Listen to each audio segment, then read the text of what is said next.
Patricia got killed. I don't know if I missed that. That was the best. Okay, everybody else, all the other VIPs affected idiots. The sheriff was pretty good, but everybody else would be like, court? You know, I said, I think we're going to need a bigger vote. I go, sir, you're supposed to like it mowed a little bit. I give it, I think we're going to need a bit. They really. In addition to reporting, I'm also an acting coach. I coach the superintendent through his ruler. Well, that was awesome. You're so multi-talented. Oh, stop.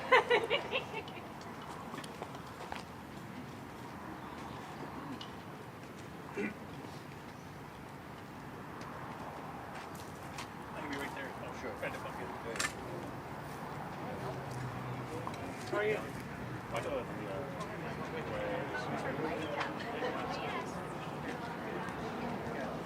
Press release is really hard to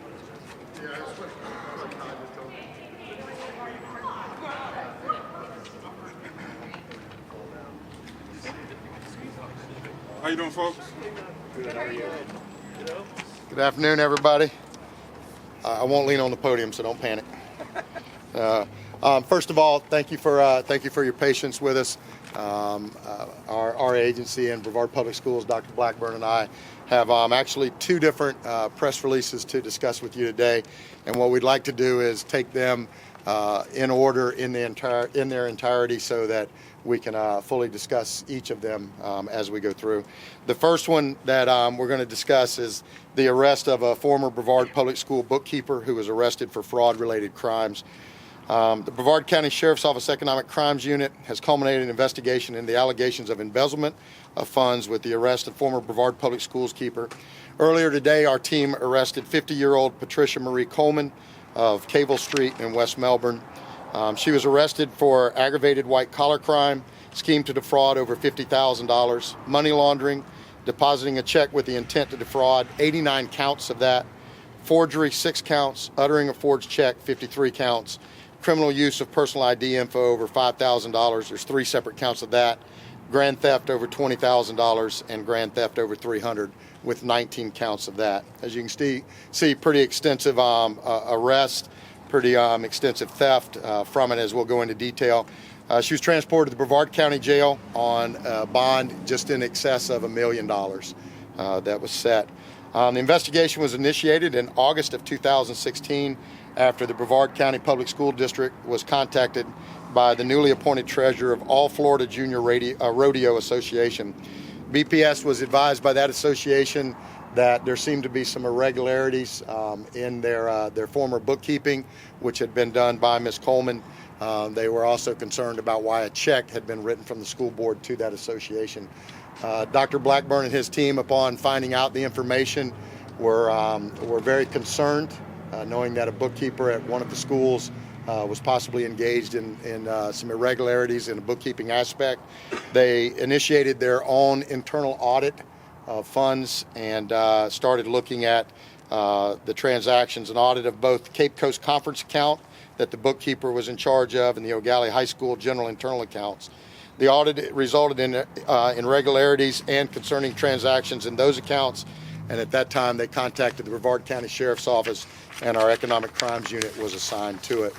I want to be clear in saying that while the public schools got a phone call from an association, they did not hesitate to look into it and to thoroughly vet it, and upon seeing that there was a potential problem, contacted us to handle it, which is exactly the pattern we would want them to follow.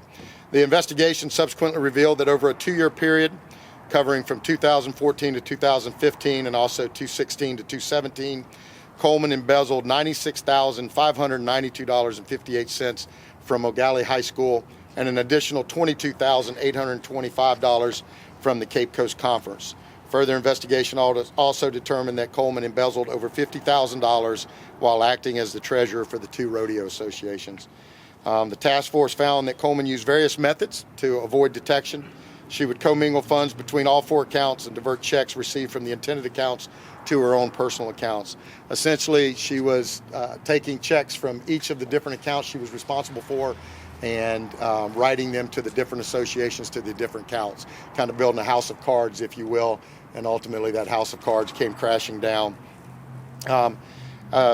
Pursuant to the investigation, they also found incidents of forgery, diverting money, everything else that was in line with the additional charges. Coleman resigned from the Brevard Public Schools on September 2nd, 2016. She was initially hired by BPS in April of 1990 and was assigned to the O'Galley High School since June of 1999. Our Brevard County Sheriff's Office Economic Crimes Unit is who investigated the case. They, if you're not familiar with the Economic Crimes Unit, they're a collection task force of not only our agency, but Melbourne PD, Rockledge, Cocoa, and Titusville that is involved in the economic crimes team, as well as our state attorney's office. State attorney reviewed all of the findings and settled on to the charges that we read off earlier, and at this time she is sitting in the Brevard County Jail.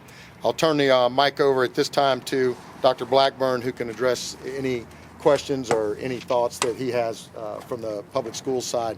I will tell you that this was a collective investigation, not only with our team, the Economic Crimes Task Force, and the State Attorney's Office, but also with the financial team from Brevard Public Schools working closely with us to make sure that we were able to sift through every piece of evidence that was there and understand what each of them was assigned to. So, Dr. Blackburn. Yes, sir. Thank you, Sheriff.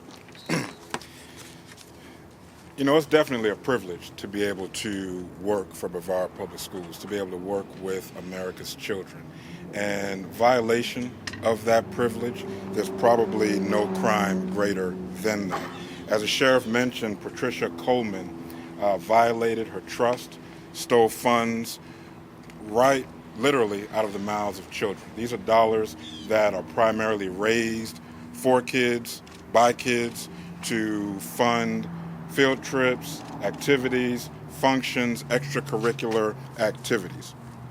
The school district, we will, working with our finance department that Sheriff Ivey mentioned, we're going to make sure that just because our kids, our school, we're a victim, we're not going to allow our children to be victims. So any activity, any function that those resources were raised to support, we're going to make those kids and their club sponsors whole and make sure those kids don't suffer at all. In addition to that, we want to seek as much restitution as possible, and there will be an insurance claim for the dollars that were stolen. In addition to that,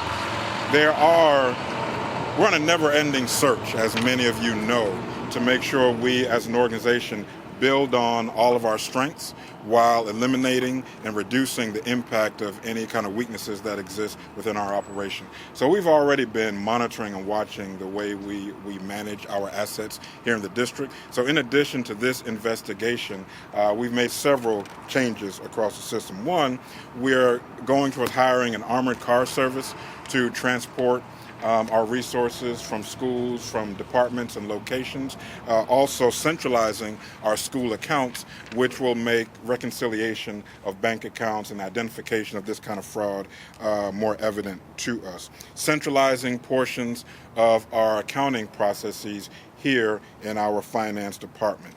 To assist our school leaders, we've created a checklist for principals to use and follow in order to help identify this type of behavior.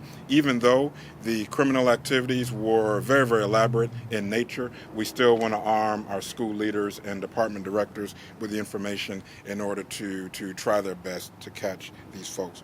We've provided additional training for the leadership there at O'Galley, and we're also instituting more surprise audits and reviews, if you will, in order to catch some of these irregularities sooner. I mentioned earlier, it is a privilege to work with America's children. Message to the many, many, many great employees that we have out of 9,000. We appreciate you. We value you. Message to our few wayward souls. Not only will we discontinue your employment with this district, but we will literally roll out the red carpet and ask Sheriff Ivey and all other law enforcement officials to come forward, partner with us, and help bring criminals to justice. We just have no place, no time for people that seek to create victims out of our children. Any questions? Sheriff, were there any other people involved in the dispersal? Every indication we have at this point, and I don't believe that'll change, is that this was a completely isolated incident involving the one suspect. Nothing extends any further than what our investigation has shown at this time, and I don't believe that'll change. It looks like this is just an individual that put herself before the many kids that she had a chance to help and to serve, and put herself before loyalty to the public school system, to just every aspect of it. Just, somebody that was selfish in their actions, and was smart enough to be able to manipulate multiple accounts, to be able to show that one account had money in it when the other one was paying for it. And so, unfortunate. I couldn't think of a better place for her than sitting in the Brevard County Jail, where the food is absolutely atrocious, and so are the accommodations. Sheriff, any idea what she was doing with the money or what she did with the money? I'm not sure. Brian, can you tell me a little bit about what she was doing? Or Jackie, I'm sorry. She would just launder the money away, using it for elaborate vacations and rodeo clubs and stuff like that. Jackie Heron is our sergeant out of our economic crimes unit, and if you couldn't hear her, she was saying that she was just squandering it away. She was using it on elaborate vacations and living a lifestyle that certainly she couldn't afford to live. When she resigned in September, was she aware that she was under investigation? Any significance of that date? Yeah, she and Doc, I don't know if you want to speak to that. But yes, she was. That was the launch of our internal district investigation. So in lieu of going on administrative leave, which she was presented with, she exercised her right to resign. This was a long-time employee for the school system. Did she give any indication as to why, after all these years, that she would decide to steal from the school? Well, she didn't give us any indication at all. She did not cooperate in any capacity. So we really don't have an answer to that. We looked at the 2 school periods. Economic crimes are very difficult cases to investigate. The very plus side of them, though, is that there's always a paper trail, always an ability for our team to put those pieces back together. But no indication of what caused it to start or anything of that nature. Is this an employee that before this was in good standing with her supervisors, had gotten good yearly reviews? She was an employee in good standing with minimum effective evaluations. The probably a question for the sheriff. The number of counts, was that for each check, each transaction? Do we know? I'm sorry. Number of counts. Sheriff, with the number of counts you indicated it was in the 90s, was that for each check, each transaction? How does that work? Yeah, it would be each separate transaction. And you look at some of them depositing a check with the intent to defraud, 89 counts. So each of those were a different deposit that happened, which kind of gives you an idea of the volume of things that she was doing to not only gain the money, but to cover up the tracks as well. Were you frustrated or disappointed to find out the school didn't have more protections in place to catch this earlier? Every time I'm forced to spend time away from our kids, observing them, their positive, very successful activities, I'm frustrated. Every time I have to spend an ounce of energy trying to retrace or investigate an isolated employee that plans on victimizing our children, absolutely, I'm frustrated. As far as what could have been done, right? As we mentioned earlier, she was intent on being a criminal. Her behavior was elaborate. We can absolutely put some systems in place, which we have, to try to, I'll say, harden our target to deter this kind of behavior in the future. But I really do think one of our primary ways of deterring this in the future is ensuring that any and everybody that pursues this route finds their way to Brevard County Jail. I think too, it's important to remember that Brevard Public Schools has 9,000 employees, and the overwhelming majority of them are incredible people that are here for the help of educating our children and coaching and all of the other mentoring and everything else that goes. When you have 9,000 employees, there certainly will be someone that is foolish enough and evil enough to do this. I think what Dr. Blackburn and his team have done, from what we've been able to work with them, is we've seen them put measures in place that ideally would identify this happening sooner, and that's something that he and his team have done since he's been here. That they have, in every realm, anytime that we've had an issue, they're looking to make sure that it doesn't happen in the future. And I've seen that just in the short time we've been here. Anything else on that case before we move forward? All right.